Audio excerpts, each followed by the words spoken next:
I don't really want this. Mark Sinclair, or, Vincent Dieselton, is an actor I wouldn't say has the best filmography. I know some people, including myself, enjoy the Fast and the Furious franchise, but I also think a lot of people like that franchise because of how stupid and over the top it is, and truthfully, the last two have kind of turned me off from it. Why are you in space? Your specialty is driving cars. What are you doing? Stop it. Get some help. So when I was looking through old Vinny's backlog of movies, there was one that stood out to me. The Last Witch Hunter is a movie I had heard about, but don't remember it being in theaters, and I've never seen it recommended on any streaming platform. And since I kinda love to watch his movies just to see if they're gonna be bad or not, I figured, what the hell. The movie opens on a group of soldiers hunting a witch who apparently caused the Black Plague, while Calder, Vin Diesel, swings his fire sword around. But as Calder goes to finish the creepy witch queen off, she curses him so he can never die, which thrusts us into the modern era. And by that I mean, Calder immediately saves a plane from crashing, creepily hits on a flight attendant, and then Michael Caine just starts dropping lore in a voiceover. He tells us a truce between humans and witches was made, but magic could never ever be used against humans. He's playing Dolan the 36th, who's Calder's assistant, and he works for a super secret organization that uses Calder to hunt bad witches. Dolan the 36th is retiring and leaving Calder to Dolan the 37th, who is played by Elijah Wood. This very much reminds me of the Keanu Reeves pairing with Shia LaBeouf in Constantine. I can't remember what happened to Shia LaBeouf in that movie, but I remember it was bad. What sets up pretty much the entire movie is that the night before Dolan the 36th is supposed to retire, he mysteriously dies, which brings Calder in to investigate, leading him to the plans of bringing the evil witch queen back from the beginning. So Calder tracks down and captures a guy who is brought before this council, and they just have a giant tree monster thing who drags guilty people away. That's kind of awesome, honestly. I sure hope something cool happens with this thing later. Then it turns out Dolan the 36th isn't actually dead. He's just cursed in a way that will eventually kill him and makes him look dead. He did leave a message for Calder telling him to remember his death, taking them to a potion bar so Calder can get a memory potion. And during his memory, the movie has this big swelling score when he turns around and sees the tree from the opening where the Witch Queen was, where we already saw him die. It also doesn't matter because this villain guy yanks him from the memory so they can punch each other until the villain guy decides to peace out through the floorboards. Calder saves the potion bar owner Chloe and brings her back to his apartment, where he agrees to keep her safe if she helps him get another memory potion. And this is our unfortunate love interest in this plot. An 800-year-old guy who is just Vin Diesel, and this girl who is a witch. The thing he kills. Then the plot spends a bit of time on Calder and Chloe trying to get the potion, which includes this one lady drugging him, but Chloe is able to snap him out of it. You're a dreamwalker. Everyone knows that dreamwalking is a black gift. I didn't know that. Did you know that? Calder tells Chloe that she doesn't need the memory potion to help him retrieve the memory because the power to do so lies within her. And so Chloe does exactly that, so we can visit Calder's death for a third time. I wonder what Elijah Wood has been up to. We haven't seen him in a while.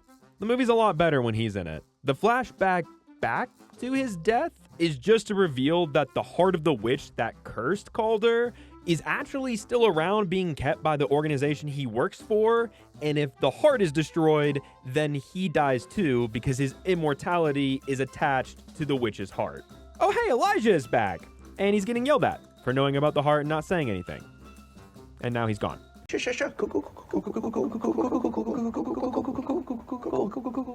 Calder goes off to fight the Witch Queen that got reborn.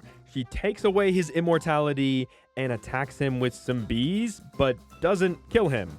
which doesn't really make a lot of sense. I guess that's so we can have our big epic finale with Calder, Dolan the 37th, and Chloe teaming up to go kick some witch ass. They all go to the secret base, and even though the council people from earlier are dead, the giant tree thing didn't activate, but the moment they remove a witch from the prison, then it activates? Doesn't make any sense. Too bad. You guys should include a defense protocol so you don't die next time.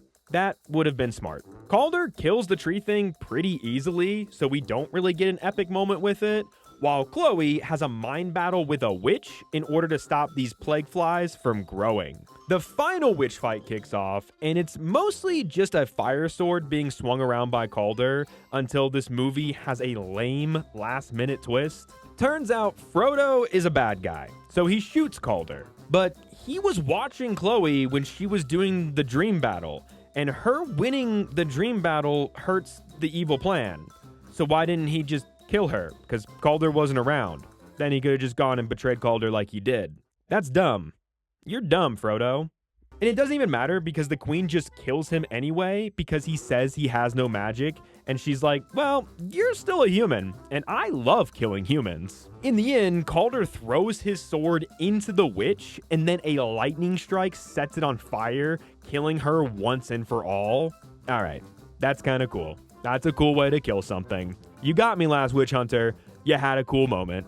The movie ends with the witch hunter and his new friends teaming up to do things their way because they thought they would get a sequel. I will say, this isn't as bad as I heard it was.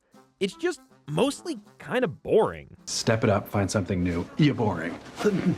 I really like the opening fight with all the chaos and the soldiers getting wrecked left and right with the use of magic. And Calder's fight with the Witch Queen in this opening isn't even that bad and actually sets this movie up in a pretty good way. But a big part of it is weighed down by Michael Caine's curse, trying to find a memory potion, introducing a love interest, and the bad guys not really doing anything until they bring the Witch Queen back at the end. I really like the moments in this movie that progress the story forward in interesting ways. There's this one moment where this little kid thinks he's grabbing gummy bears off a tree, but it's really rotten fruit. I think that's a cool way to show what witches use their magic for and how they trap kids. And it also is a way to signal to Calder that there's a witch nearby. And the potion bar having the vibes of a hookah place, that's pretty cool, and I think this is another way we get some creative world building. But then we get long moments of Vin Diesel just mumbling about his past or saying he can't trust anyone. Scenes that are drawn out, ultimately accomplishing very little or leading to nothing. The writing in this thing is all over the place. At one point, a soldier in the opening says, "She will never truly perish unless her heart beats its last." Yeah, no, duh. What? So dumb. It's so dumb, it's brilliant. No! It's just dumb. And Elijah Wood has a corny one-liner. You want to quit? No. I want to raise. That's not your role in this movie, Elijah Wood. You're not the wacky sidekick, mainly because you're not in this movie very much. So you can't really be the wacky sidekick. So you don't get lines like that. Or my favorite part, when this one lady says that Calder is just like Napoleon, Stalin, and Hitler. How? How on earth is a guy who goes around killing evil witches anything like three figures from history who committed mass genocide? The Last Witch Hunter thinks it's being way more clever than it actually is, but most of the lines in this movie feel like they were written by AI. Which brings us to Elijah Wood's character and how stupidly he's handled in this. Him being a traitor isn't earned, and it makes zero sense in the context of this movie. His backstory is that the night Calder thought he was saving him from witches, he actually killed his parents who were witches, and he was born without magic. Okay, that's not that bad. A classic mix-up, good guy didn't actually save the kid, he ruined his life. It's a little The Incredibles coded. I can get behind that. But his big plan for revenge was to pledge himself to the guy who kills witches for a living and then do nothing at all? Like seriously, the only thing he does is shoot Calder at the end. Which is weird, because he had the chance to sabotage Calder's plan at pretty much every turn, and he didn't. It's not even revealed that he was working with the bad guys in this. So it feels like he just decided to be bad for the fuck of it. This is bad character writing on pretty much every level, and it's also really stupid. And there are just some actors where believing them in a love plot is harder than believing that they're immortal fighting witches. Maybe it's just me, but because Vin Diesel kind of plays the same guy in every role, it's hard to imagine a woman falling in love with his gravelly, mumbly whisper charm. It's like The Rock kissing Emily Blunt. It's weird. I don't like it.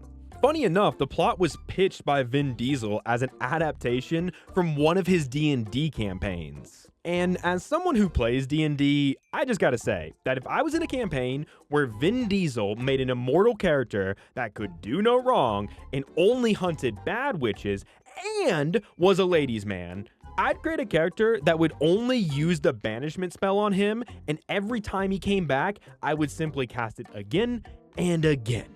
That is really boring. There was a time when both Vin Diesel and The Rock were in what I would have considered to be pretty good movies. But now, everything they come out in just feels like it was made so they can brag about things that no one really believes about them anyways. The Last Witch Hunter just has too much vanity around the main character and them having to be perfect all the time.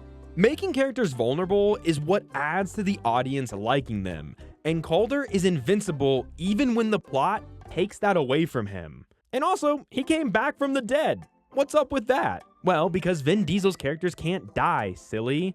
That would mean he's weak, and we can't have that, can we? I know I'm ragging on him a lot, but like, I'm right. All of his movies are the same. Why you bullying me? I'm right. I covered Babylon AD on this channel, and he comes back to life after being good at everything in that movie and saving the world. I verbally laughed out loud when Elijah Wood reveals he's a traitor and dies, all within like 2 minutes of screen time. The entire subplot of Chloe and Calder's relationship is her not liking him until she does, all while he just tells her over and over that he can't trust anyone. It's also kind of funny that the bad guys know where the heart is and may or may not have it for a lot of this movie, but they politely wait to start their plan until Calder can catch up.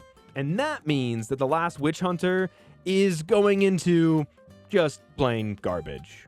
Hey everyone, if you enjoyed this, check out my video on Daredevil 2003, a forgotten Marvel gem. Don't forget to like, subscribe, and comment down below what movie you'd like to see me cover in the future.